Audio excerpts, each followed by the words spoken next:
तरण तारण सोए, कहाँ कबीर भगवंत भजनर द्वितीया और न कोय।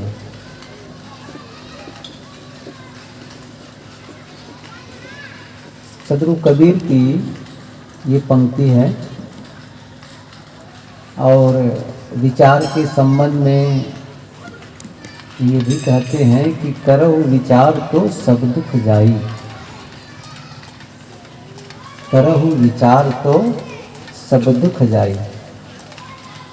सदगुरु कबीर विचार को श्रेय देते हैं। विचार कर काम करो।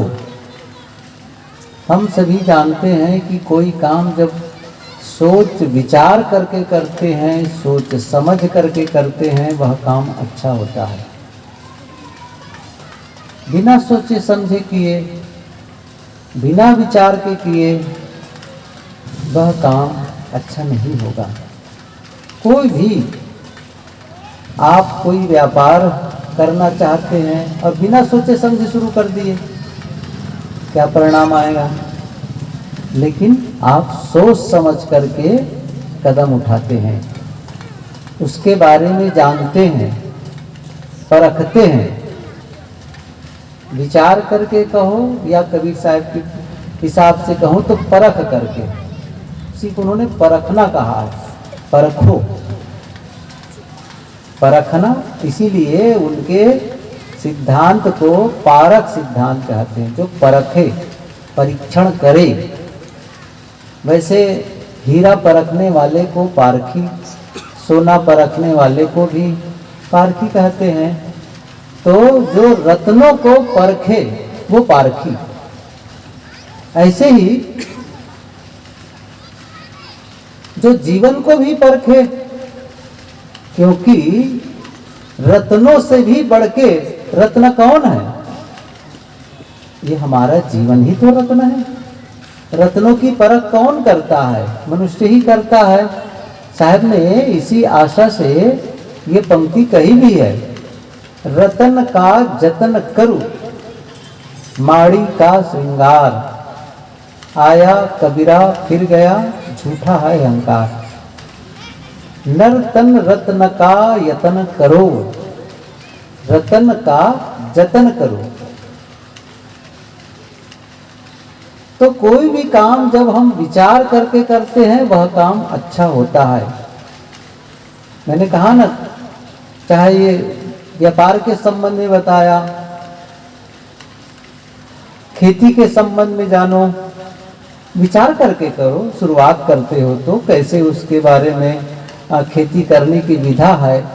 मौसम, बिना मौसम के आप बीज बोए चले जा रहे हैं। उपयुक्त मौसम देखो, किस मौसम में कौन सी फसल लेना चाहिए, ये तो विचार करते हैं, तभी वो काम अच्छा होगा। तो विचार पूर्वक भी जब हम कोई काम करते हैं तो वह काम अच्छा होता है। और ये भी जानते हैं विचार पूर्वक नहीं करने पर क्या होता है। सभी ये पुरानी पंक्ति वर्षों से आप लोग, हम सभी पढ़ते आए हैं, बिना विचारे जो करे। और आगे तो बहुत ही बड़ी बात कहते हैं, सो पाछे सबको याद है, काम बिगाड़े और जग में हो कितना नुकसान हुआ बताओ। पहली बात कहते हैं कि बिना विचारे जो करे, तो पहली बात, पहली घटना क्या घटी? पछताओगे। सो पाछे पछताए। अच्छा, पछताने से, पछताने भर से पूरा हो जाए तो भी ठीक है। काम बिगाड़े आपनो, काम भी बिगड़ जाता है। फिर क्या होता है? और बड़ी बात, जग में होत हंसाए, जग में हंसी होगी। तो इसका मतलब है, साहब ने कहा है कि करो विचार तो सब दुख जाई। जीवन के हर क्रियाकलाप को विचारो, हर गतिविधियों को विचार पूर्वक करो। विचार पूर्वक नहीं करेंगे तो क्या होता है? हमें पता ही नहीं कि हमको कैसे बोलना चाहिए। हम ध्यान ही नहीं देते हैं, हम ध्यान ही नहीं देते हैं, अपने विचारों पर भी ध्यान नहीं देते हैं। और इसलिए अनियंत्रित विचार आते हैं, अनियंत्रित शब्द निकलते हैं, अनियंत्रित व्यवहार होते हैं, और परिणाम में क्या होता है? दुख, अशांति, पीड़ा। शायद कहते परखो, शुरू से ध्यान दो इस जीवन को, क्योंकि विचार ही है। जब आप विचार करते हैं, सोचते और समझते हैं, तो उसके अच्छे बुरे के बारे में भी समझ में बात आने लगती है। नहीं समझ पा रहे हैं तो पूछो, अवसर भी तो है ना। जब कभी किसी बात को नहीं समझ पा रहे हैं, किसी काम को नहीं समझ पा रहे हैं, तो उसके जानकार के पास जाओ कि मैं इस काम के लिए ऐसा सोचता हूं, इसको ऐसा करूं तो क्या होगा। देखिए, दुनिया में बहुत से लोग जो सफल हुए हैं ना, दुनिया में जो विभिन्न क्षेत्रों में जो सफलता पाई है, तो उन लोगों ने अपनी सफलता की कहानी को कागज में लिखा है।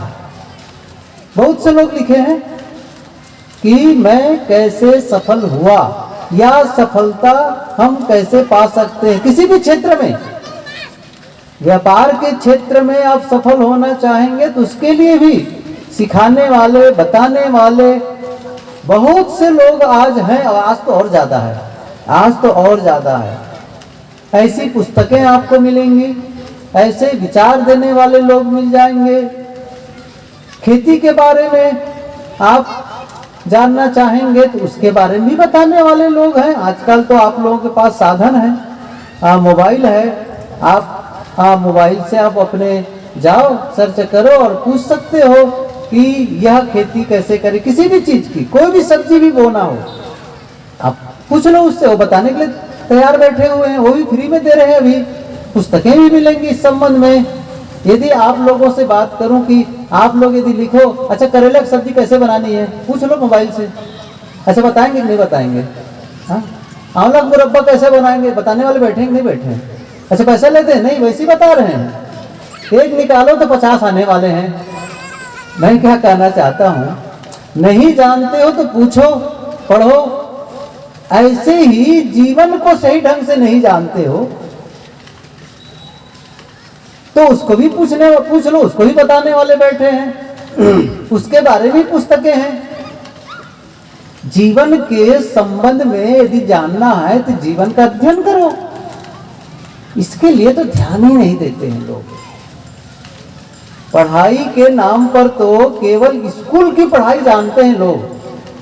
वहां से छुट्टी पा गए तो ज्यादा से ज्यादा पढ़ाई क्या जानते हैं, अखबार, बस। उसके बाद पढ़ाई क्या है, पहले तो लोग उपन्यास भी पढ़ लिया करते थे, कहानी की पुस्तकें, चाहे वह और भी, चाहे वो रामायण पढ़ो, भागवत पढ़ो, कोई भी ग्रंथ पढ़ा करते थे। आज तो शायद ही कोई पढ़ता होगा इन पुस्तकों को। अभी इन्हीं लोगों, हम ही लोगों में से पूछा जाए, अच्छा अभी इस समय कौन सा शास्त्र पढ़ रहे हो? शास्त्र क्या होता है भाई? है ना, शास्त्र क्या होता है? जीवन को समझने के लिए कोई शास्त्र का अध्ययन हो रहा है, किसी ग्रंथ का अध्ययन हो रहा है? नहीं।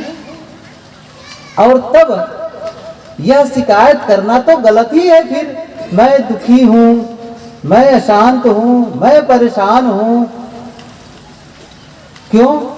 अरे भाई, जब काम, जिस क्षेत्र में जानकारी ही नहीं होगी तो उसके बारे में तो परेशान हो गई, अशांत हो गई। तो उसके बारे में मैं क्या कर रहा था, सोच विचार करके हर काम को सोचो। जब आप गृहस्थी की भी शुरुआत करो, देखिए मैं कई बार ये बात पिछली बार भी कहा होगा, हर बार मैं कहता हूँ, प्रायः कहता हूँ, क्योंकि जीवन के बारे में पाठ पढ़ाने वाले, जीवन के संबंध में बताने वाले बहुत कम लोग हैं। लोग इसके लिए न स्कूलों में बताते हैं, न समाज में बताते हैं, और इसीलिए आदमी धन कमाने के संबंध में जानकारी हासिल करना चाहता है तो धन कमाने भी लग जाता है। ये भी सच है। अच्छा, वो गलत भी नहीं है, वो भी ठीक है। लेकिन धन तो कमा ही लेता है, लेकिन आप ये देखें धन कमा करके बहुत कुछ उन्होंने इकट्ठा कर लिया, सुखी जीवन जी रहा है कि नहीं जी रहा है, ये जरा देख ले।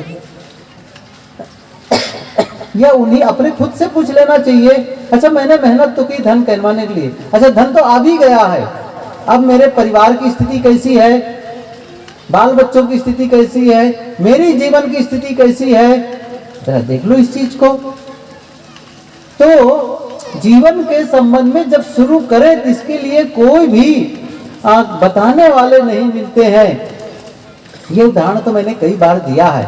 जब आप अपने घरों में कोई सामान खरीद के लाते हैं, जैसे आप फ्रिज खरीद के लाए, लैपटॉप खरीद के लाए, या प्रेशर कुकर ही खरीद के लाए, मोबाइल खरीद, कुछ भी लाते हैं, तो आप क्या देखते हैं, उसके साथ में इतनी बड़ी एक पुस्तिका आती है।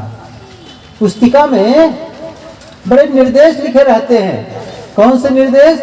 इस इंस्ट्रूमेंट को, इस यंत्र को, इस चीज को कैसे इस्तेमाल करना है या कैसे इंस्टॉल करना है, वो सारी चीजें उसमें बताई जाती है, ताकि ये लंबे समय तक सही रूप से सेवा दे सके, इससे आप लंबे समय तक काम ले सको, ये निर्देश रहता है।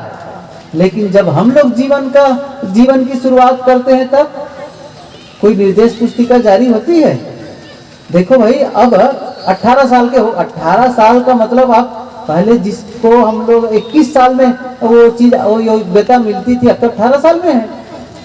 मताधिकार पहले कितना था? 21 साल, है ना? अब कितना हो गया है? मतलब अब आप 18 में इतने मैच्योर्ड हो गए कि आप अपना मत का, अर्थात आप अपना नेता का चुनाव कर सकते हैं। नहीं मुझे ये चाहिए, मुझे करना है, मतलब आप योग्य हो गए हैं। तो आप जीवन की शुरुआत कर रहे हैं, डिसीजन ले रहे हैं, निर्णय ले रहे हैं अपने जीवन के संबंध में। प्रारंभ में बच्चा छोटा होता है, बहुत छोटा होता है, तब तो वो खुद निर्णय नहीं लेता। अच्छा वो कौन सा कपड़ा पहनेगा, छोटा बच्चा है, जो पहनाते माता पिता उसे का है कि नहीं? जो उनके लिए भोजन की व्यवस्था कर दे, अच्छा जो स्कूल में दाखिला दे दे, जो पढ़ने के लिए कहे वही पढ़ेगा, जो जूता का निर्माण कर दे दे कि ये जूता तुम्हें पहनना है, लाके दे दे, पहन ले। लेकिन वही बच्चा थोड़ा बड़ा होने लग गया, बड़ा हो गया, तब देखो आप हो सकता है आपका लिया हुआ कपड़ा पसंद भी ना करे, वो आपका लिया हुआ कपड़ा भी पसंद ना करे। अब उनका चुनाव शुरू कर रहा है, फिर भी हम मानते हैं 18 के पहले अपरिपक्व है, वो सही नहीं ले पा रहा है। 18 के बाद तो परिपक्व हो गया है चुनाव, तो उस समय जब वो परिपक्व हो गया है, अब वो जीवन के संबंध में निर्णय ले रहा है, तब उस समय कम से कम कोई एक निर्देश मिल जाए उसको, एक या उसको कोई निर्देश, कोई सिस्टम मिल जाए कि जो निर्णय ले रहे हो, जो चुनाव कर रहे हो जीवन के, उसको सोच विचार करके कर लो। मैंने यही तो कहा ना, वहां तक नहीं कर पाए तो भी जब गृहस्थी की शुरुआत करते हो, अर्थात जब विवाह होता हो, शादी होती है, तब आपस में दोनों बैठ करके निर्णय कर लो, देखो हम दोनों की अब साथ, हम दोनों एक दूसरे के साथी हैं, इस गृहस्थी रूपी गाड़ी को खींचने के लिए दोनों अब पति और पत्नी हो गए हैं। अब इस परिवार को आगे कैसे बढ़ाना है, इसको कैसे ठीक से करना है, या अपने ही दोनों के बीच में कैसा जीवन जीना है, ये आप सोच विचार करके करो। और सही कहा जाए तो उसी को कहते हैं योजना बनाकर करो। मैंने क्या कहा? योजना बना करके करो उसी चीज को। बिना योजना के करोगे तो कैसे काम होगा? बिना, इसलिए योजना बनाने का मतलब ये सोचना विचारना। योजना बनाने का मतलब क्या है? सोचना विचारना।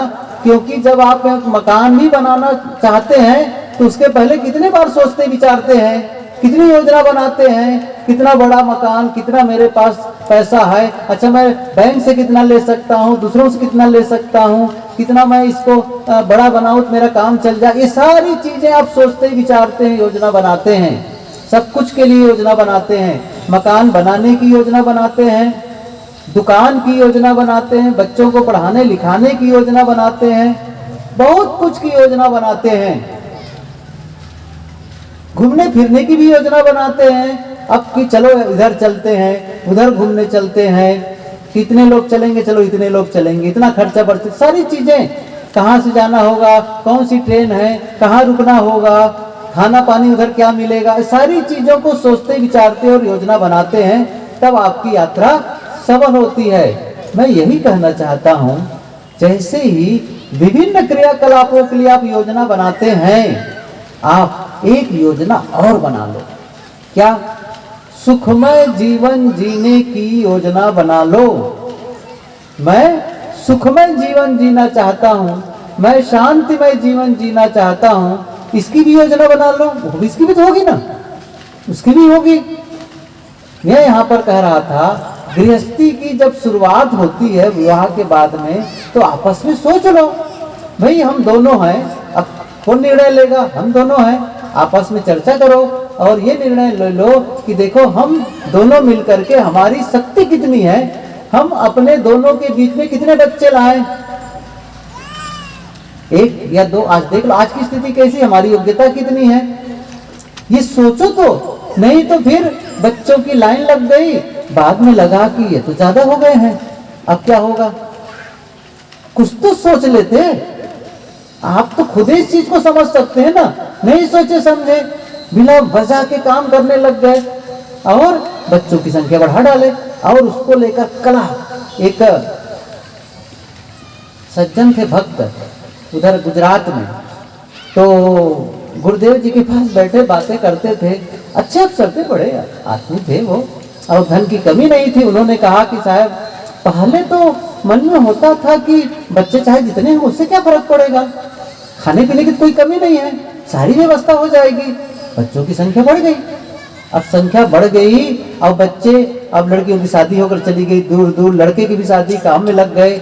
अब उन लोगों के जीवन में जो भी तकलीफ और दुख आते हैं, वो सारी समस्याएं आती, वो सब हमारे जीवन में चक्रवृद्धि ब्याज के सहित उसका दुख हमें झेलना पड़ता है। अब आप सोचिए, मान लो किसी की एक बेटी है और गई है, तो वहां की समस्या आपके पास आएगी कि नहीं आएगी? अच्छा, 4 बेटियां हैं तो कल्पना करो, सही है कि नहीं? 4 बेटियां हैं तो 4 जगह से समस्या आएगी। दामाद को ऐसा हो गया, अच्छा उनके ससुर को क्या हो गया, अब आपके बेटियों के ससुर को कुछ गड़बड़ी हो, सास को गड़बड़ी हो, आपको वहां दौड़ना है, वहां दौड़ना है, कितनी जगह दौड़ना है। आपकी हिम्मत है, सोच नहीं लेते कितना करना चाहिए। अब कहोगे भगवान दे रहा है, ये दिमाग की खिड़की को खोल के रखो जरा से, जीवन जीते समय कुछ भी करे किए चले जा रहे हैं, इतनी सी बात नहीं समझ पाते हैं। दोनों सोच लो कि हमें किस प्रकार खर्च करना है, हमारी आमदनी कितनी है, कितना सरल सरल ये बातें हैं। मतलब हम जीवन में कांटे होते हैं, मैं ये कहना चाहता हूँ। कांटे क्यों बोते हैं? क्योंकि बिना सोचे समझे कांटे आ जाते हैं, लेकिन उन कांटों को हटाकर फूल भी ला सकते हो। कब? जब थोड़ा सा ध्यान दे दो, बस थोड़ा सा सोच विचार के करने लग जाओ। हमारी इतनी आमदनी है, हमें कितना खर्च करना चाहिए? आमदनी तो बहुत थोड़ा है। अभी संत लोग कहा करते हैं कि आमदनी कम खर्च है ज्यादा, यह तो चाल बिकाए का, और ताकत कम गुस्सा है ज्यादा, यह तो चाल पिटाए का। ताकत नहीं है और गुस्सा कर रहे हो तो पिटाओगे, फिर आमदनी है नहीं, खर्च ज्यादा कर रहे हो तो बिकोगे, सही है ना? तो आपको खुद ही सोचना है। देखिए एक चीज मैं बताऊं आपको, आप देखेंगे आसपास में मित्र मंडली में, रिश्तेदारों में एक ही प्रकार के आमदनी, मतलब एक ही लेयर के, कहना चाहिए किसी, कल्पना करो, मान लो किसी 2 आदमी है अलग, एक ही ऑफिस में काम करते हैं, एक ही कंपनी में काम करते हैं, और दोनों को 20-20 हजार मिलते हैं। 20 कहो 30 कहो जो भी कहो, 20-20 हजार दोनों को मिलते हैं। तो उन्हीं में से देखोगे एक आदमी 20,000 रुपये में कुछ बचा भी लेता है महीना कल तक के, ऐसा देखोगे। और उन्हीं में से कुछ लोग ऐसे होंगे जो 20,000 उनका 25 दिन के 20 दिन में खत्म हो जाता है, 10 दिन के लिए उधारी लेते हैं, आने पर पेमेंट कर देंगे कहा करके। ऐसा होता है कि नहीं होता है? वो प्लस ये मैंने पढ़ा था, एक लेखक ने बहुत अच्छा लिखा है, धनी और गरीब में कैसे लोग कैसे धनी हो जाते हैं, लोग कैसे गरीब हो जाते हैं। उन्होंने क्या लिखा है कि धनी वह होता है जो पहले बचाता है फिर खर्च करता है, और गरीब कौन होता है? गरीब वह होता है जो पहले खर्च करता है फिर बचाता है। जैसे 100 रुपया कमाया तो आदमी क्या करता है, जिसको जो धनी होता है वो 100 रुपये कमाया तो वो 10 रुपये को सेफ सुरक्षित 90 में एस्टिमेट बनाएगा। बस इतने ही 90 रुपया में हमको खर्च करना है, इसी से काम चलाना है। तो 10 रुपया वो पर डे बचाता चला गया तो महीना में कितना बच गया, 300 रुपया। और दूसरा है वो क्या कर रहा है, एस्टिमेट कितने बनाएगा, 110 का। आप देख लेना ऐसा होता है कि नहीं होता है, 110 रुपये बना लेगा। हर रोज 10-10 रुपये को माइनस चला जा रहा है और एक 10-10 रुपये का प्लस चलता चला जा रहा है। सोचा ही नहीं है, फालतू खर्चा दिखावे का। देखो न उनके घर वैसा खा रहे हैं, वैसा कपड़ा पहन रहे हैं, वहां जा रहे हैं। अरे भाई उनकी आमदनी ज्यादा हो सकती है, दूसरों को देखा सेखी करके देख करके आप अपने जीवन को क्यों कांटे में डाल रहे हो? या तो फिर अपनी आमदनी बढ़ा लो, तब भी ठीक है। आमदनी तो बढ़ा नहीं पा रहे हो, खर्च को बढ़ाते चले जा रहे हो। जीवन को आप सही ढंग से जिए, योजना बना करके जिए कि नहीं मुझे ऐसा नहीं करना है।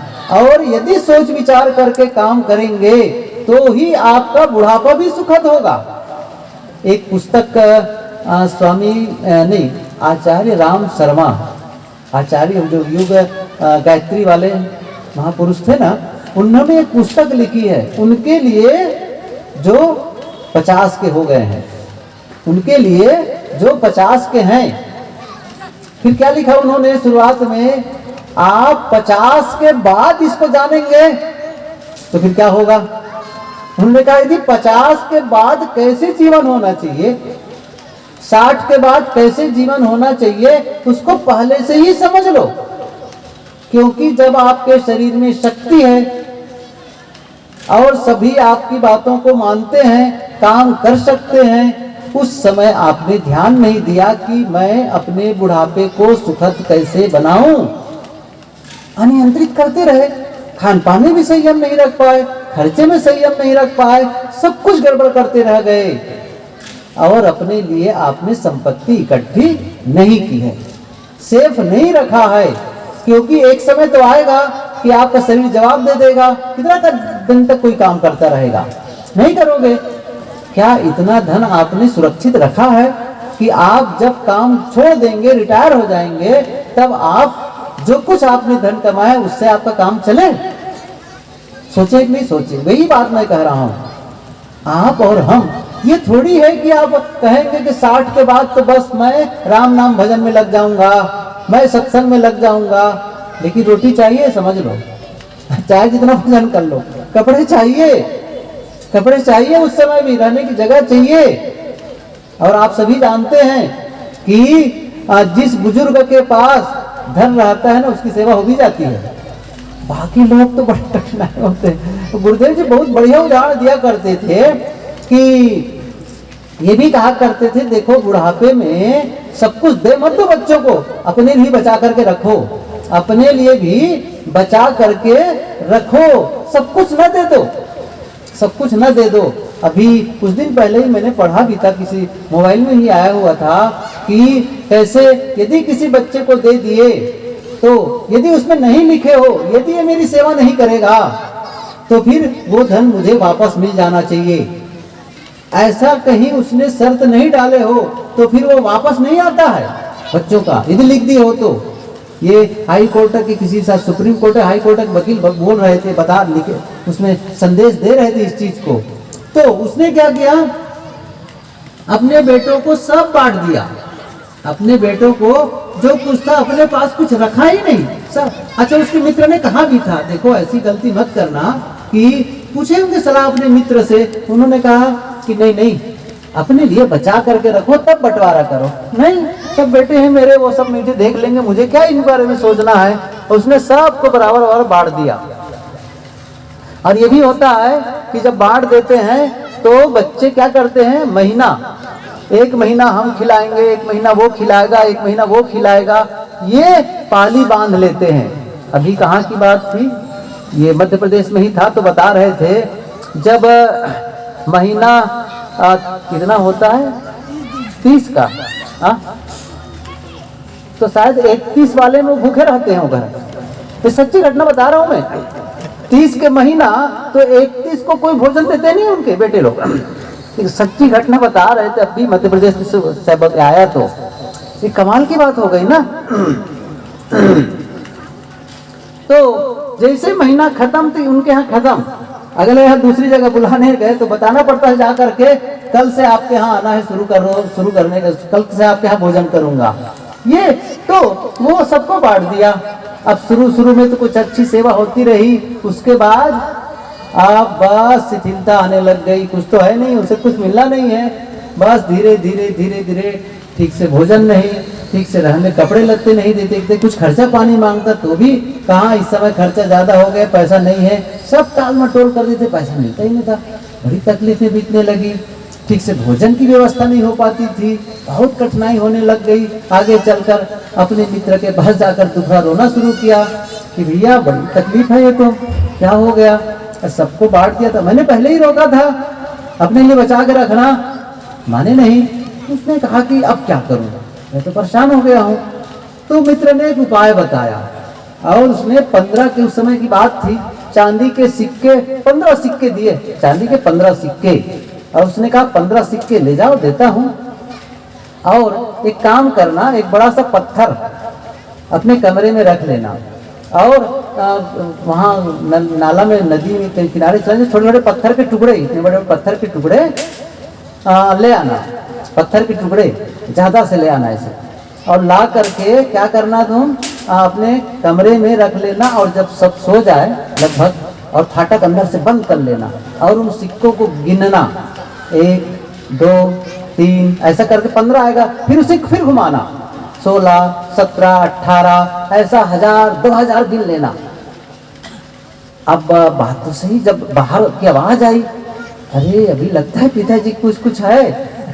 और जब अपने बाक्स में रखना तो जो छोटे छोटे पत्थर लाए रहोगे ना, वो पूरा झोली में भरना और झम से रखना, तब क्या लगेगा, चांदी का बहुत सारा इनके पास सिक्का है, उसको जोर से वो रख रहे हैं, बाक्स से आवाज आ रही है और वो गिन भी रहा है, 1000 2000। अच्छा, कहाँ छिपा के रखे हैं। अब जैसे ही पता चला बच्चों को, बहुओं को, अब सुबह सुबह उनके लिए नहाने के लिए गर्म पानी आन मिलने लगा। अब सुबह सुबह नाश्ते में कोई चिला बना के दे रही है बढ़िया, उसके लिए कोई इडली बना के ला रही है। अब बस, अब पिताजी कहाँ जाएंगे, बस यहीं रहिए, खाना पीना सारी व्यवस्था हम कर देंगे। अब तो उसकी खूब सेवा होने लगी। फिर अब सेवा करते करते एक दिन एक ने कहा, पिताजी जमाना ठीक नहीं है, जो कुछ हो वो बता दो या दे दो, हम सुरक्षित रखेंगे और मित्र ने खूब उसको मजबूत कर दिया था। अब की सावधान नहीं हुए, कहीं गलती किए तो फिर पूरी फजीती हो जाएगी, समझ लो कुछ नहीं होगा, बताना ही मत। उन्होंने कहा, बेटा बस जो कुछ है मेरे पास सब तुम्ही लोगों को है, जब मैं मर जाऊंगा तो ये सब संपत्ति ले लेना। और बताया नहीं, और ऐसा करते जीवन भर उसकी अच्छी सेवा होती रही, खूब। मरा, कितना मिला, 15 रुपया, 3 बेटे थे, 55 रुपये बांट लिए हो गया। ये मैं क्यों बता रहा हूँ, समझ रहे हैं ना मैं क्या, शुरू में मैंने क्या कहा था, पंक्ति साहेब की, करहु विचार तो सब दुख, बुढ़ापा भी सुखद हो। ऐसा ना हो कि जवानी ही सुखद हो, पूरा जीवन सुखद होना चाहिए। यदि आप बिना सोचे समझे जिएंगे, बिना सोचे समझे काम करेंगे, तब तो आपकी जवानी ही खराब हो जाएगी, जवानी ही खराब हो जाएगी, बुढ़ापा कहाँ से होगी। नहीं, आपकी तैयारी बुढ़ापे के लिए भी हो, कब, जब जवानी में रहें, तब सही स्थिति में रहें। शुरू से संभालो अपने आप को, शुरू से। ये साहिब की पंक्ति भी है कि रहो संभारे राम विचारे, कहता हो जे पुकारे हो। संभाल करके रखो, संभाल करके। गलत लोगों के साथ मिलना जुलना, गलत लोगों की संगत करना, गलत लोगों से सलाह लेना, ये बंद कर दो। ध्यान रखो आपकी मित्रता किससे है, आपके संगी साथी कौन है। ऐसा तो नहीं कि आपको गलत सलाह दे रहे हो या गलत खान पान के लिए उकसा रहे हो। नहीं, सब कुछ सोचो। मित्र बनाओ तो सोच समझ करके बनाओ। क्या इन मित्रों के साथ रहने से मेरा जीवन बढ़िया होगा, सुखद होगा, या पहली बात तो गलत मित्रों के साथ रहोगे तो वैसे ही बदनामी हो जाती है। मैंने क्या कहा, गलत साथियों, अच्छा लोग तो जानते हैं ना, गांव के लोग जानते हैं, आसपास के लोग जानते हैं इन लोगों का आचरण कैसा है, चाल चलन कैसा है, व्यवहार कैसा है। उनका साथ करोगे तो क्या होगा, उन्हीं के साथ बदनामी होगी। ये गलत लोगों के साथ क्यों उठता बैठता है, उनसे अब गलत लोगों की सलाह लेने जाओगे तो गलत सलाह देने वाले मिल जाएंगे वो, क्योंकि जो उनके पास है वही तो देने वाले हैं। अच्छे लोगों के साथ करना शुरू करो, सोच समझ करके। मित्र किसे बनाना है, उससे जो आपसे ज्यादा जानकार हो, आपसे ज्यादा समझदार हो, आपसे ज्यादा धैर्यवान और सहनशील हो, आपसे ज्यादा गुणवान हो। ऐसे लोगों को मित्र बनाओ, मित्र बनाओ, ताकि वो उनके गुण आपके भीतर आने लगे, या वो बताएंगे आपको। जब आप भटकेंगे अटकेंगे तो टोकेंगे, मना करेंगे, देखो ये गलत है तुम्हारा, ऐसा मत करो। और गलत लोग तो गलत की ओर खींच के ले जाएंगे। इसलिए ध्यान हमेशा रखो कि सलाह लेना हो, मित्र बनाना हो तो विचार पूर्वक ही बनाओ। अच्छा, मित्र की विस्तार और है। मित्र का मतलब, साहब की ये पंक्ति है ना, कहाँ ही कबीर तहाँ जाइए जहाँ अपनी संगति हो। संबंध बनाते समय, संबंध रिश्ते बनाते समय, अर्थात जब आप चाहे बहू लाओ चाहे बेटी दो, विचार करके, समझ रहे हैं ना मैं क्या कहना चाहता हूँ। कोई एक ऐसा परिवार है जिसके घर बेटी है, उसके यहाँ बिल्कुल खान पान संयम से होता है, गलत चीज अंडा मांस मछली का जीवन भर प्रयोग नहीं किए। अब वो कहाँ बहू बन के जा रही है, किसके घर अपनी बेटी को भेज रहे हो? ऐसा तो नहीं उनके धन को देख कर दे रहे हो और खान पान गलत है। जरा ध्यान रखना, यदि उनके धन को, उनके पद को देख करके या उनकी नौकरी चाकरी को देख करके अपनी बेटी को भेज दिए, और यदि वो गलत खान पान के घर पहुंच गई, तब जीवन भर उसको नरक सहना पड़ेगा। क्यों? वो तो गलत कभी खाई नहीं है, वहां कैसे जिएगी वो, कैसे जिएगी? सोचे समझे कि नहीं समझे? इसी प्रकार जब बहू लाओ तो भी सोच समझ करके देख लो। वो लोग जिस घर से बहू ला रहे हो, उस घर के लोग कैसे खाते पीते हैं। ऐसा तो नहीं को लोग अंडा मांस मछली खाने वाले हो, नहीं लड़की नहीं खाती, आपको पता है लड़की नहीं खाती, चलो हम मान भी लिए। जब आपके लड़की मतलब बेटा और बहू के बीच बच्चे आएंगे, उन बच्चों को लेकर के वहां जाएंगे, वो अपने नाना नानी के पास रहेंगे, अब लोग खाने पीने वाले हैं, क्या संस्कार पड़ेंगे, कैसे होगा? भविष्य को सोच समझ करके काम किया करो। रिश्ते बनाओ तो सोच समझ करके रिश्ते बनाओ, ऐसा नहीं कि कहीं भी डाल दो। बेटी को तुमने सेवा की है, इतने बढ़िया प्रेम से पाला है, और उनका जीवन नरक में हो। लड़के के बारे में परख नहीं की, वो शराब पीता है कि मांस खाता है, गुटखा खाता है, क्या करता है। ध्यान दो, ध्यान दो इस चीज को। गलत जगह संबंध नहीं बनाना है, चाहे बेटी देते समय चाहे बहू लाते समय। ये साहब ने क्या कहा, कहीं कबीर तहाँ जाइए जहाँ अपनी संगति, अपनी संगति, आपकी संगति, आपके स्तर वाले, आपके लेवल वाले, समझ रहे हैं ना मैं क्या कहना चाहता हूँ, आपके विचार वाले, अर्थात आपके खान पान रहन सहन जीवन शैली, ऐसे लोगों के यहाँ भेजोगे, बेटी भी सुख से रहेगी, अच्छा रहेगा। या बहू भी लाओगे ऐसे घर से, तो वहां तो प्रशिक्षित ही है, और यहाँ भी उनको आराम मिल जाएगा। तो ये जो सोच समझ करके आप काम करेंगे तो जीवन सुखमय होता चला जाएगा। मैं ये कह रहा था कि जब आप किसी मित्र से सलाह लेते, किसी को भी सलाहकार रखे हो, तो सोच समझ करके सलाह लिया करो। किस आदमी से सलाह ले रहे हो, खुद ही गलत है तो गलत सलाह देंगे। ये तो बहुत पुरानी बात है।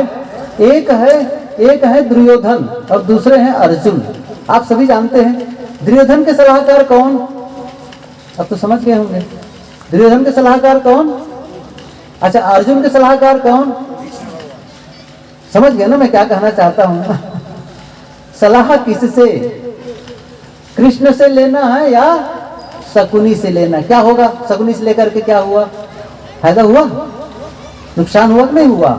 सोच लो, किससे ले रहे हो? शकुनी तो नहीं हो जिससे सलाह ले रहे हो, नहीं, कृष्ण की तरह हो, सही सलाह देने वाला मिले, तभी हमारा जीवन सुखमय होने वाला है, सुखमय होने वाला है।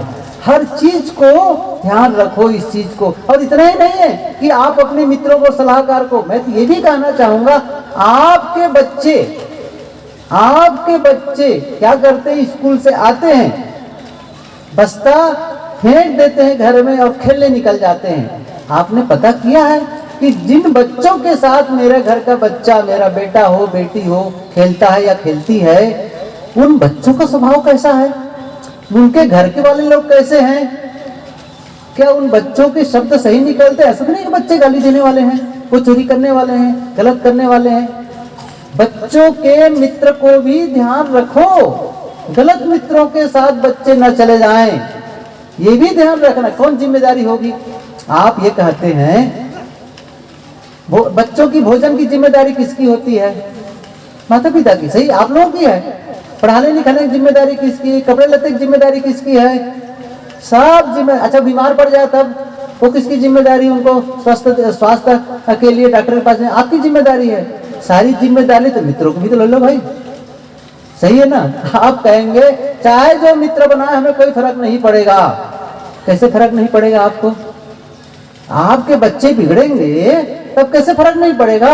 आप कहेंगे नहीं, हमारे पास क्या चिंता है, हमारे पास तो इतना धन है कि 7 पीढ़ी भी खाए तो खत्म होने वाला नहीं है। मैं अभी से बता देता हूं, आपके बच्चे की संगति गलत मान लो हुई तो जिस धन को आप 7 पीढ़ी कह रहे हो ना, वो 7 साल में खत्म हो जाएगा। 7 साल में खत्म हो जाएगा। वो जाने में देरी नहीं लगती है, जाने में देरी नहीं लगती है। तो क्या ध्यान रखना है, मेरे बच्चों के मित्र कौन है, कैसे लोगों के साथ है वो। यदि ध्यान नहीं दोगे और आगे बढ़ जाएगा तो उसको रिवर्स करना बहुत कठिन होता है, फिर बहुत कठिन होता है। इसलिए ये अच्छा, इसके लिए अभी शुरू में ध्यान नहीं दोगे, जब बढ़ जाएगा तब बहुत माथा पीटोगे, तभी कठिनाई हो जाती है। शुरुआत से ही बच्चों को शुरुआत से ही इस पर लाना शुरू कर दो अपने जीवन के। अब आप यदि सावधानी पूर्वक जिएंगे तो बच्चों को भी सावधानी बता सकते हैं, कहीं भी जाओगे सही सलाह दे सकते हो। इसलिए विचार पूर्वक खान पान, विचार पूर्वक। आप कहेंगे नहीं जी हम तो गलत चीज खाते नहीं हैं, क्या कहेंगे, हम अंडा मांस मछली नहीं खाते, बिल्कुल सही, खाना भी नहीं चाहिए। और हम बीड़ी तंबाकू गांजा भांग पीते नहीं खाते। अच्छा, तो क्या करते हो? बस सादा भोजन है, दाल भात रोटी सब्जी, ठीक है ना? दाल भात रोटी सब्जी को भी बिगाड़ के खा रहे हैं, इतना मिर्च मसाला डाल रहे हैं कि वही नुकसान कर रहा है, सही है ना? उसी में इतना मिर्च मसाला, तेल कितना डाल रहे हैं, बस तेल ऐसा तैरने लग जाए, मिर्च मसाला इतना डालकर आप उसको भी बेढंग का खा रहे हैं। उसको भी सोच करके खाओ भाई, उसको ही बनाते समय ध्यान रखो। गलत चीज अब खा रहे हैं सादा, भले आप वेजिटेरियन है, शाकाहारी हैं, लेकिन बहुत सारी चीज ऐसे खाने लगता है, चाहे पिज्जा बर्गर के नाम से और क्या क्या बना बना करके नूडल्स के नाम से। ऐसा तो नहीं कि जहर खाए चले जा रहे हैं। खाने पीने में भी सोचो विचारो, बोलने में विचारो, आने जाने में विचारो, संबंध बनाने में विचारो, और संबंध को जब तोड़ना हो तो भी सोच विचार करके। अब ये संबंध अब तोड़ने ही लायक है, रखने लायक नहीं है, उसके ये कारण है। यूं ही न तोड़ दो किसी भी संबंध को। कहते हैं जो गांठ खोली जा सकती है उसे काटना नहीं चाहिए। परस्पर में यदि गांठें बन गई है, यदि उसको सुलझाई जा सकती है तो संबंध विच्छेद न करें, बचा करके रखें। रिश्ते बहुत मूल्यवान होते हैं, ऐसा नहीं कि उसको तोड़ दें। इसलिए संबंध बनाओ सोच विचार करके, संबंध खत्म करो तो भी सोच विचार करके। हर काम को सोच विचार करके करोगे तो जीवन क्या होगा? सुखमय होगा, जीवन आनंदमय होगा। और जब आपका जीवन अच्छा रहेगा तो आपके आसपास रहने वाले भी आपसे सीख लेंगे, आपसे संदेश पाएंगे, आप उन्हें कभी अच्छी बातें बता पाएंगे, क्योंकि आप अच्छी बातों को जानते हैं, अच्छे विचार आपके भीतर है, क्योंकि अच्छे विचार आप सुनते हैं, पढ़ते हैं और उसको जीते भी हैं। अच्छे विचारों पर आप केवल पढ़ते सुनते नहीं, उसको जीते भी हैं। तो क्या करेंगे? लोग आपसे मिलना चाहेंगे, आपके पास बैठना चाहेंगे, यहाँ तक कि रिश्तेदारी में भी जाओगे ना अपने, तो वे भी चाहेंगे कि हमारे घर आए और बल्कि हमारे बच्चों को सलाह दे। बच्चों को आप चाहेंगे कि हमारे घर के बहू बेटियों की समझाइए, क्योंकि आप जानते हैं कि वो इंसान अच्छा है।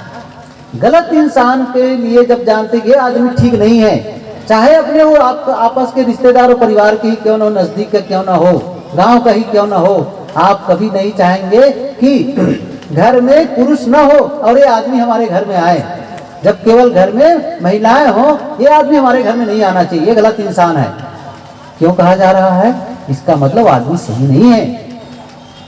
जब जीवन आपका अच्छा होता है तो वो आपके लिए फायदेमंद तो होता है, लेकिन आपके परिवार, आपके समाज और आपके गांव के लिए भी अच्छा होता है। तो हमें क्या करना है? खुद को सोच विचार करके काम करना है, बिना सोचे समझे। ये बहुत पुरानी सब देखो, कहानी मैं नहीं बताऊंगा। हम लोग तो बच्चे हैं तो पढ़े ना कि एक घर में नेवला पाले थे, कैसे वो पानी लेने गई और बच्चा कैसे उसके सामने लहू लुहान नेवला उसके मुंह लग गया था और उसके ऊपर वो घड़ा पटक दी। हुआ है नहीं हुआ है?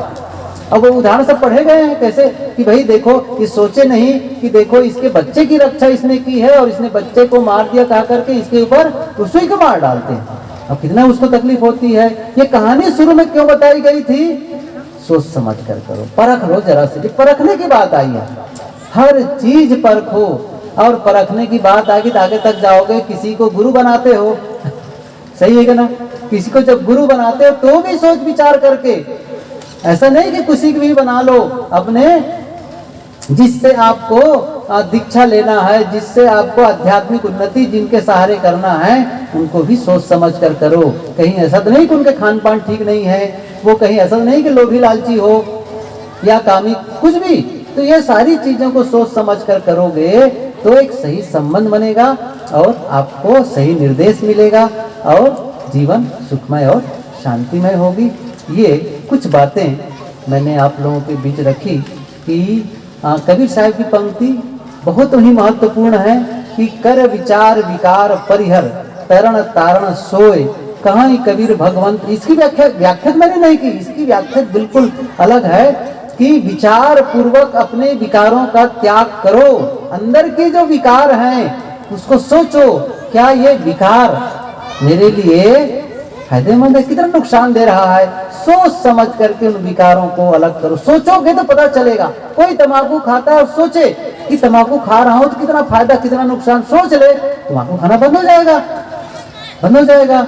तो जितने विकार हैं, चाहे वो मानसिक विकार हो, वाचिक विकार हो, कायिक विकार हो, सब विकारों को आप विचार पूर्वक छोड़ोगे तो जीवन पवित्र होता चला जाएगा।